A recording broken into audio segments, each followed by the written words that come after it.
మనం ఇందాక చదువుకున్న 84వ కీర్తన సామ్ 84 వర్స్ 5 5వ వచనాన్ని చదువుకుందాం. 84వ కీర్తన 5వ వచనం అందరం కలిసి చదువుకుందాం. 84వ కీర్తన 5వ వచనం. నీ వలన బలమునొందు మనుష్యులు ధన్యులు, యాత్ర చేయు మార్గములు వారికి అతి ప్రియములు.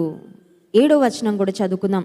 వారు నానాటికి బలాభివృద్ధి నొందుచు ప్రయాణము చేయుదురు, వారిలో ప్రతి వాడును సియోనులో దేవుని సన్నిధిని కనబడును. ఈ 2 వచనాల్లో ఒక మాట మనకు కనబడుతుంది. అదేంటంటే యాత్ర, మార్గము, ప్రయాణము. విశ్వాస జీవితం అనేది it is a journey. Spiritual life is a journey with Jesus. యేసుక్రీస్తు ప్రభువుతో మన ప్రయాణము ఈ ఆత్మీయ జీవితం. మీలో ఎంతమందికి ప్రయాణాలంటే ఇష్టమో ఎంతమందికి ఇష్టం లేదో నాకు తెలీదు. యవనస్తులకు ప్రయాణాలంటే బోల్డ్ అంత సరదా కదండి. అక్కడికి వెళ్ళాలి, ఇక్కడికి వెళ్ళాలి, ఎక్స్కర్షన్కి వెళ్ళాలి, ఫ్రెండ్స్తో అవుటింగ్కి వెళ్ళాలి, ఆ ట్రిప్కి వెళ్ళాలి, ఈ ట్రిప్కి వెళ్ళాలని తల్లిదండ్రుల్ని ఏడ్చైనా గీబెట్టైనా విసిగించైనా సరే వెళ్తూ ఉంటారు. ఎందుకంటే ఆయా స్థలాలకు వెళ్ళాలి, ఆయా ప్రదేశాలకు వెళ్ళాలి, ఫ్రెండ్స్తో సరదాగా గడపాలి. ట్రావెలింగ్ అంటే చాలామందికి ఇష్టం. కానీ నాకు తెలిసి పెద్ద వయసులో ఉన్నవారికి ట్రావెలింగ్ అంటే ఖచ్చితంగా సరదా కాదు. మా అమ్మమ్మ ఉంటారు. మా అమ్మమ్మని ఎప్పుడైనా మరి రాజమండ్రి రండి అంటే నాకు ప్రయాణం అంటే టెన్షన్ అమ్మ, ప్రయాణం అంటే నాకు 2 రోజుల నుంచి నిద్రే పట్టదంటారు. అంటే మరి ట్రైన్ ఎక్కేటప్పుడు ఎలా ఉంటుందో, ట్రైన్లో ఎలా ఉంటుందో, ట్రైన్ దిగేటప్పుడు ఎలా ఉంటుందో మరి ఏం ఊహించుకుంటారో నాకు తెలియదు. కానీ కొంతమందికి పెద్దవాళ్ళకి ప్రయాణం అంటే చాలా భయం. విశ్వాస జీవితము మనందరము చేసే ఒక ఆత్మీయ ప్రయాణము. ఈ ప్రయాణం నేను చేయను అనడానికి లేదు. దేవుని ప్రజలైన ఇశ్రాయేలీయులు ఐగుప్తులో నుండి బయటకు వచ్చారు. వారు కనాను వైపుగా ప్రయాణం చేశారు. ఎంతకాలం ప్రయాణం చేశారు? 40 సంవత్సరాలు ప్రయాణం చేశారు. 40 సంవత్సరాల ప్రయాణం అంటే ఈజీ జర్నీయా, హార్డ్ జర్నీయా? మనం చూడండి, ఒక్కరోజు ప్రయాణం చేస్తేనే ఇంటికి రాగానే హోమ్ స్వీట్ హోమ్ అనుకుంటాం కదా. అమ్మయ్య మా ఇంటికి వచ్చేసానని చక్కగా పడుకొని నిద్రపోతాం. ఎక్కడ తిరిగినా కూడా సాయంత్రం అయ్యేసరికి ఇంటికి వస్తే అదొక ఉపశమనం, అదొక రిలాక్సేషన్ అనమాట. మా ఇంటికి నేను వచ్చేసాను. ఇమాజిన్ 2 రోజులు 3 రోజులు ట్రైన్ ప్రయాణం ఢిల్లీకో నార్త్ సైడ్ ఎక్కడికి వెళ్ళామనుకోండి, ఎలా ఉంటుంది?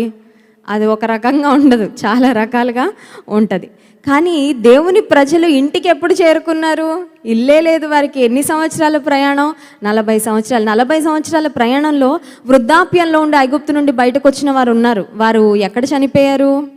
ప్రయాణంలోనే చనిపోయారు. కొంతమంది పిల్లలు ప్రయాణంలోనే పుట్టారు. పుట్టే వాళ్ళు పుడుతున్నారు, చనిపోయే వాళ్ళు చనిపోతున్నారు. ఎలా అంటే ఓ ట్రైన్ జర్నీ టైప్లో ఎక్కేవాళ్ళు ఎక్కుతుంటారు, దిగేవాళ్ళు దిగుతుంటారు. ట్రైన్ జర్నీలో ఉన్న వాళ్ళతో మనం క్లోజ్ కాంటాక్ట్ కలిగి ఉండి ఎప్పటికీ జీవితాంతం మీరు మాతో ఉంటారు అన్నట్టు మనం ఎప్పుడు ఫీల్ అవ్వం. మీరు ఎక్కుతారు, మీరు దిగుతారు, మేము ఎక్కుతాం, మేము దిగుతాం అన్నట్లుగా ఉంటుంది మన పరిస్థితి.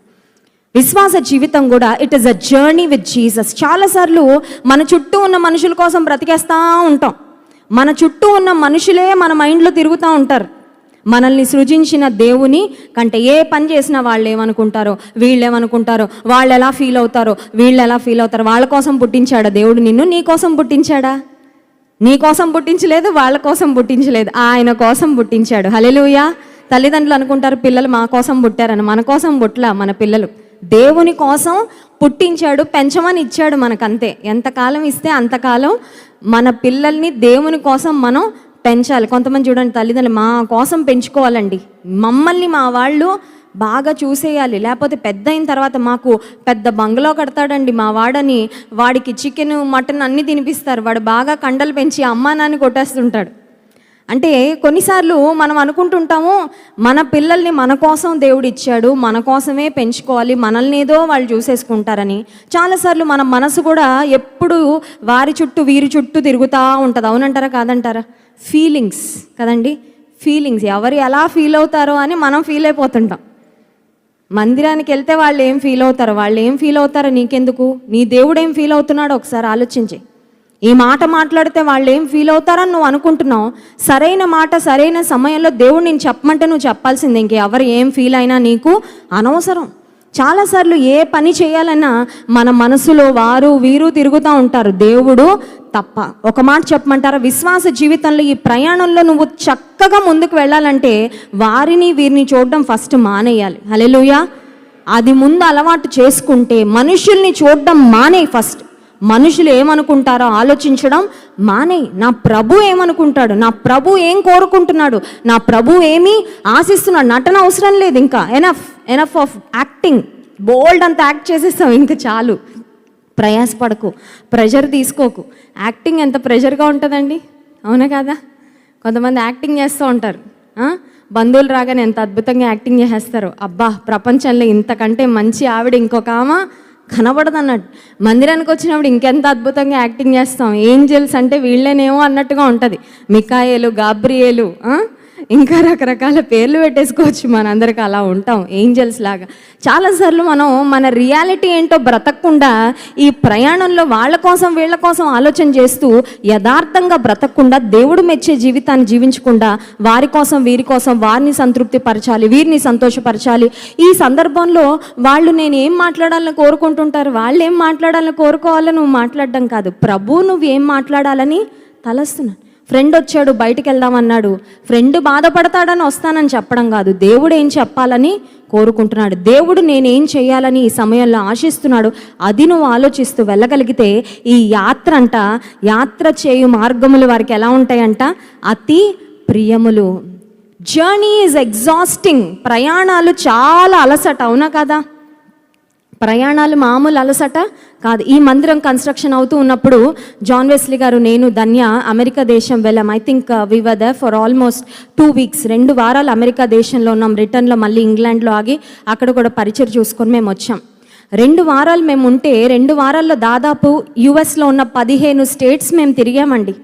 15 స్టేట్స్, 15 రాష్ట్రాలు మేము తిరిగాం. ప్రతి ప్రాంతానికి వెళ్ళడం, సువార్త ప్రకటిస్తూ అలాగా ప్రయాణాలు చేస్తున్నప్పుడు నా పరిస్థితి లిటరల్గా ఎట్లా ఉండేదంటే, ఒక స్టేట్కి వెళ్ళగానే వాళ్ళు ఒక బెడ్రూమ్ ఇచ్చేవాళ్ళు. ఆ బెడ్రూమ్లో సూట్ కేసులు అన్నీ తెరిచి అన్నీ బయట పెట్టుకునేదాన్ని. మరి చిన్న బిడ్డ కదా, ఇంకా తనకు కావాల్సినవి, తనకు తినిపించేవి, తనకి స్నానానికి అన్నీ సెట్ చేసుకునేదాన్ని. మళ్ళీ నెక్స్ట్ రోజు సాయంత్రం అవగానే చలో let's go to the airport అనేవాళ్ళు. ఏంటి ప్రయాణం ఉంది అనగానే అప్పటి వరకు అన్నీ తీసి సర్దుకున్న దాన్ని మళ్ళీ ఏం చేయాల్సి వచ్చేది, మళ్ళీ అన్నీ ప్యాకప్.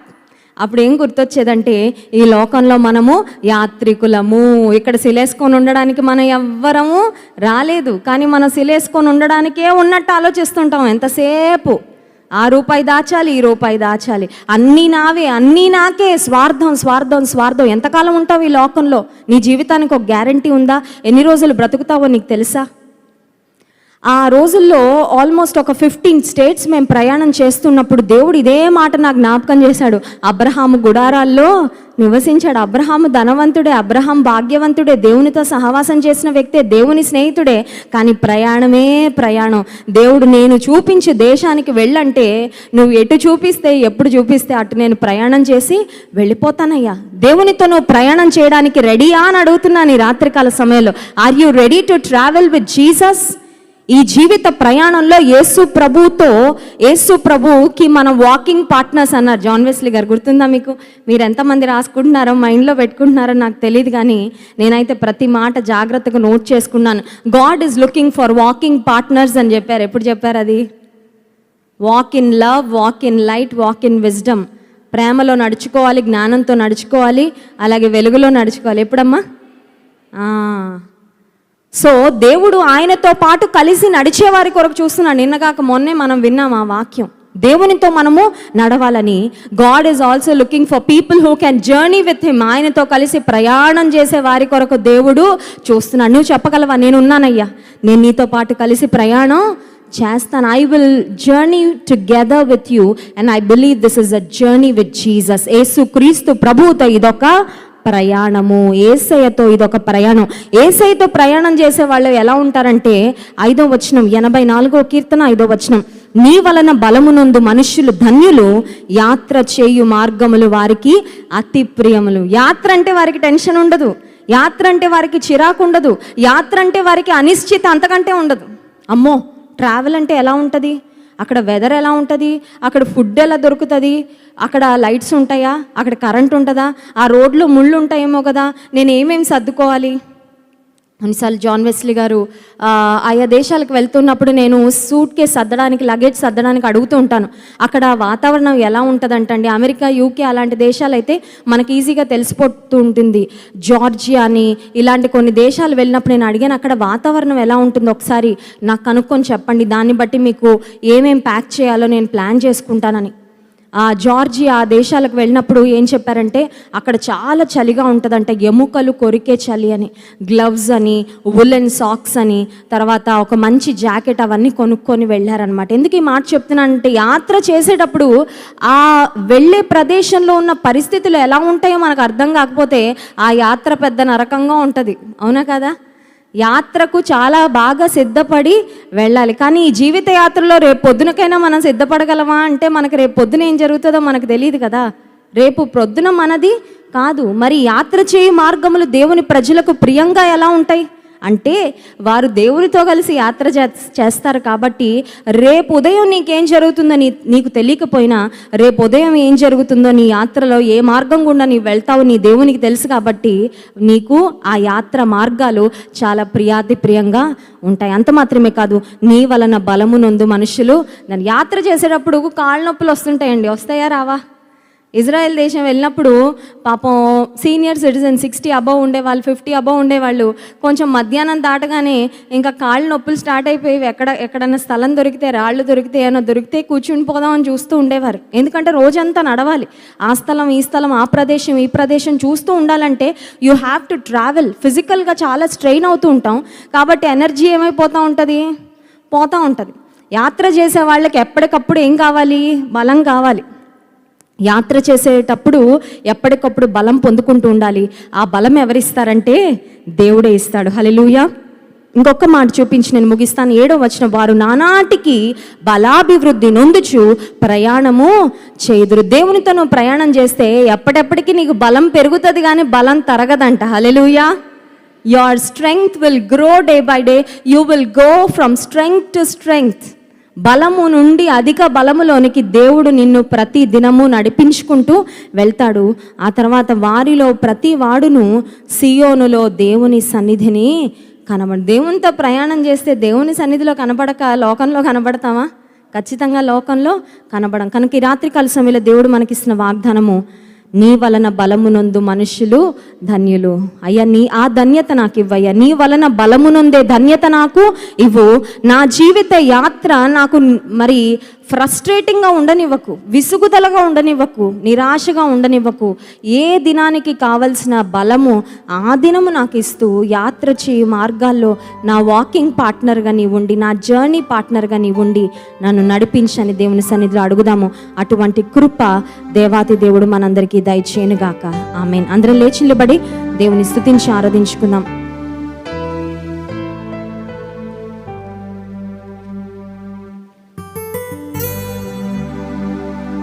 ఏసే సత్యం, ఏసే నిత్యం, ఏసే సర్వం జగతికి, ఏసే జీవం, ఏసే గమ్యం, ఏసే గమనం అనే పాటను పాడి దేవుని స్తుతిద్దాం.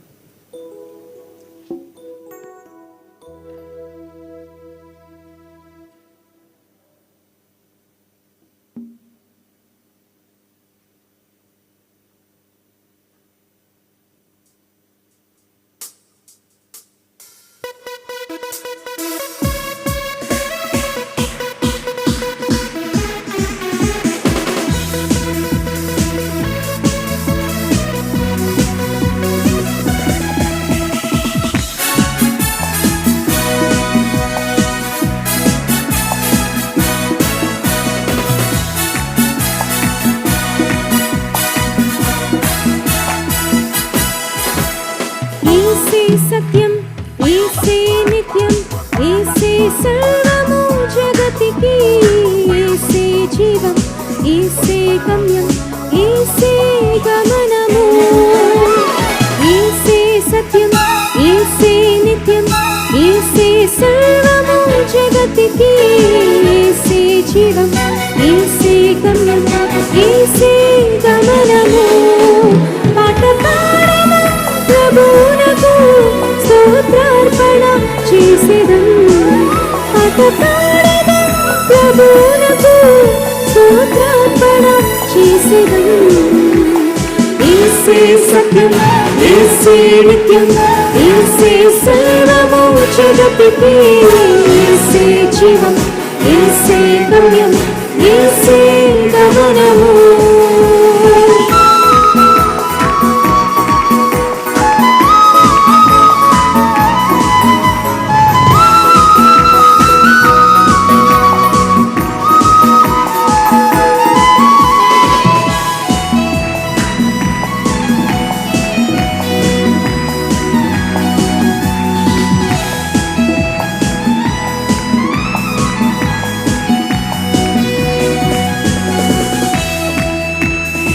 పలురకాల మనుషులు పలు విధాలు పలికినా, మాయలెన్నో చేసినా, లీలలెన్నో చూపినా,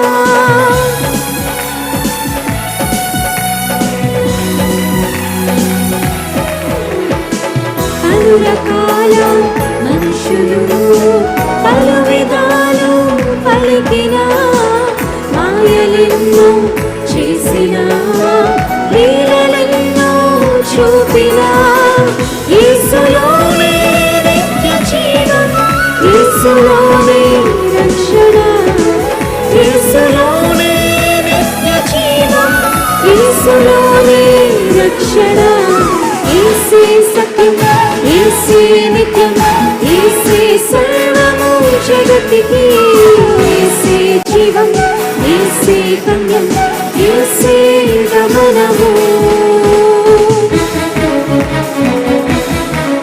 బలము లేని వారికి బలమిచ్చే దేవుడు, కృంగిన వారిని లేవనెత్తేవాడు.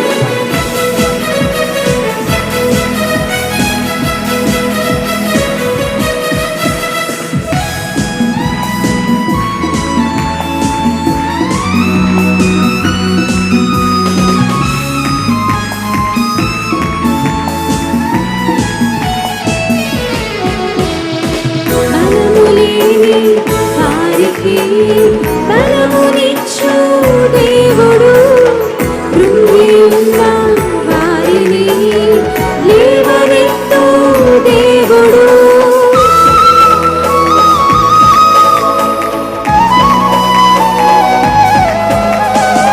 బలము లేని వారికి బలమునిచ్చు దేవుడు, కృంగి ఉన్న వారిని లేవనెత్తు దేవుడు, యేసులోనే నిత్య రాజ్యం, యేసులోనే విడుదల, యేసులోనే నిత్య రాజ్యం, యేసులోనే విడుదల, యేసే సత్యం, యేసే నిత్యం, యేసే సర్వము జగతికి, యేసే జీవం, యేసే గమ్యం, యేసే గమనము, యేసే సత్యం, యేసే నిత్యం, యేసే సర్వము జగతికి, యేసే జీవం, యేసే గమ్యం, యేసే గమనము.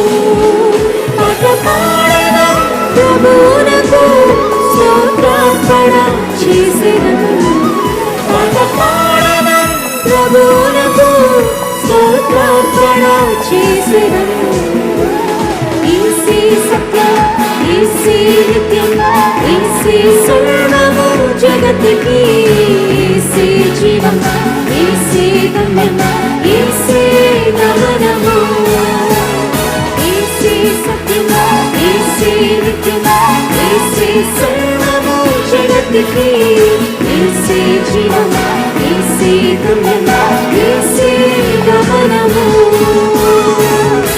హల్లెలూయా. గట్టిగా చప్పట్లు కొట్టి యేసుకి మహిమ చెల్లిద్దాం. నజరేయుడా నా యేసయ్య, ఎన్ని యుగాలకైనా ఆరాధ్య దైవము నీవే అనే పాటను పాడి దేవుని స్తుతిద్దాం.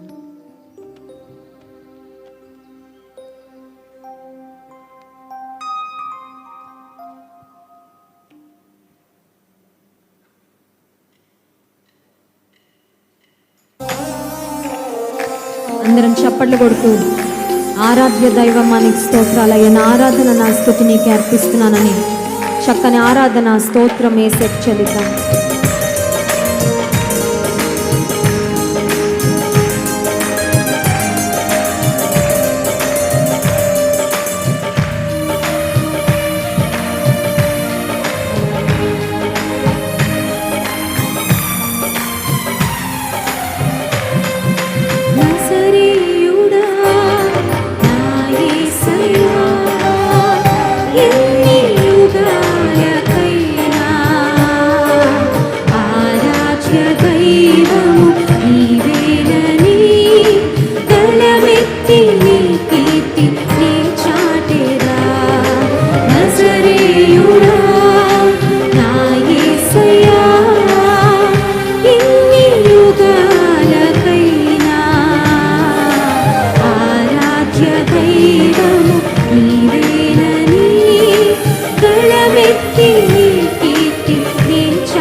గగనాలను తన చేనతో కొలిసిన దేవుడు, గొప్ప దేవుడు, మహోన్నతుడు ఆయన.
ఆయన సింహాసనం.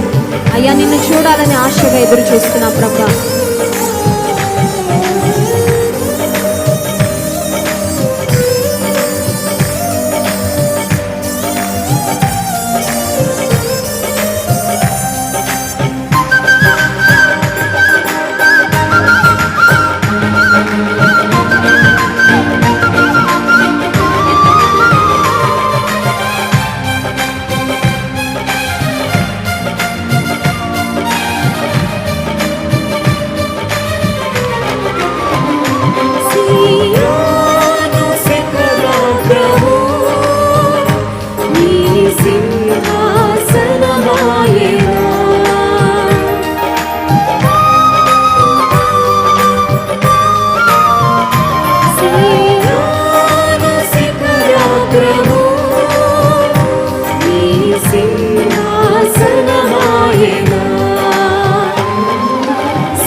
మా జీవితాలను చిగురింపచేసే దేవానికి స్తోత్రాలయ్యా. రాత్రికాల సమయంలో సియోను శిఖరాగ్రము మీద అత్యున్నతమైన సింహాసనం మీద ఆసీనుడైన నిన్ను ఆరాధించే కృపని ఈ మంటి ఘటములకు అనుగ్రహించినందుకు అయ్యా నీకు స్తోత్రాలు, వందనాలు చెల్లించుకుంటున్నాం ప్రభా. మేము మంటి వారమని నీవు జ్ఞాపకం చేసుకొని ఈ మంటి ఘటాలలో మహిమైశ్వర్యాన్ని నింపడానికి నీ పరలోకపు మహిమను నీ విడిచిపెట్టి వచ్చినందుకు స్తోత్రాలయ్యా. నీవు మా కొరకు సిలువలో చూపించిన త్యాగపూరితమైన ప్రేమను బట్టి స్తోత్రాలు అయ్యా. నీ ప్రేమకు ఏమిచ్చినా నీ రుణాన్ని మేము తీర్చలేము ప్రభువా. ఎప్పటికీ మేము రుణస్థులమే ప్రభా. నిన్ను కీర్తించి కనపరుస్తున్నామయ్యా, నీకు స్తుతి చెల్లిస్తున్నాం ప్రభా. Lord, we bless your name Lord. We worship you, we adore you, we exalt you, we magnify you Lord. We praise you because you are the King of kings and Lord of lords. రాజులకు రాజు, ప్రభులకు ప్రభుడవైన నిన్ను ఆరాధిస్తున్నాం తండ్రి. ప్రతి ఒక్కరిని ఈ లైవ్లో నీ మందిరంలో ఏకీపిస్తున్న ప్రతి ఒక్కరిని నీవే దర్శించండి, ముట్టండి, బలపరచండి, శక్తితో నింపండి, బలముతో నింపండి, నీ ప్రభావముతో నింపండి. మా అవసరతలన్నీ తీర్చు ప్రభా. నీ ఆత్మ అభిషేకమును బలమైన రీతిలో ఈ రాత్రికాల సమయంలో నీవే మాకు దయచేయమని వేడుకుంటున్నాము. ఈ దాసు నీ మాటలు అందిస్తూ ఉంటుండగా తెరవబడిన ఆకాశమును మేము చూడడానికి సహాయం చేయండి.